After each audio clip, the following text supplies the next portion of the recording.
ब्रजवासियों की याद में श्री कृष्ण जब 10वीं अवस्था पार कर गए, तो प्रेम का स्वरूप होता है कि 10वीं अवस्था पार करते ही व्यक्ति का अंग पिघलने लग जाता है। सबको कथा पता है, रोहिणी मैया द्वारिका में कथा सुना रही थी, ब्रज की लीला, सारी पत्नियां बैठ करके सुन रही थी भगवान की, और सुनते सुनते सुनते सुनते तभी द्वारिकाधीश सुभद्रा जी और बलभद्र आकर के द्वार पर विराज गए और बैठ करके सुनने लगे। ब्रज की कथा सुनते ही ठाकुर जी की भुजाएं खड़ी हो गई और नेत्रबंद करके ठाकुर जी बार बार अपने हृदय को पकड़ के कहने लगे, अरे कोई ब्रजवासियों को ले आओ, मेरे हृदय से लगा दो, मोए ब्रजवासी इनकी बहुत याद आ रही है, कोई ब्रज के जन्म को लाके मेरे हृदय से लगा दो।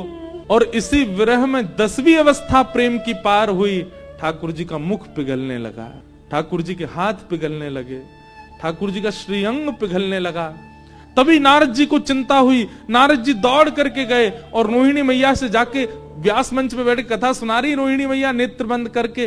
तभी कहा, मैया अभी कथा विश्राम करो, नहीं तो ठाकुर जी नदी बहन करके बहने लग जाएंगे। रोहिणी मैया ने कथा विश्राम करी और उस समय ठाकुर जी का बहुत करीब करीब 70% जो श्री अंग था वो पिघल चुका था। और वहीं कथा विश्राम हो गई तो वहीं रूप ऐसे ही रह गया ठाकुर जी का। नारद जी ने जाकर के प्रणाम किया, बोले भगवान अब कैसे सृष्टि का आगे संचार होगा, आप तो ऐसे बन गए।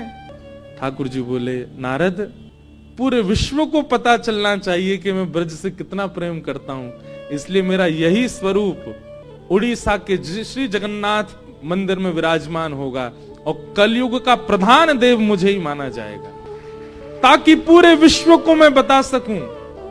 बाकी सारे मंदिरों के जो ठाकुर हैं वो स्थिर रहेंगे, पर मेरा स्वरूप अस्थिर होगा। यदि कोई मंदिर में आके दर्शन नहीं करेगा तो मैं रथ पे बैठ करके पूरे विश्व को दिखाऊंगा कि देखो ये मेरे ब्रजवासियों के प्रेम का स्वरूप है। ब्रजवासियों के प्रेम में ठाकुर जी प्रेम विगलित हो गए।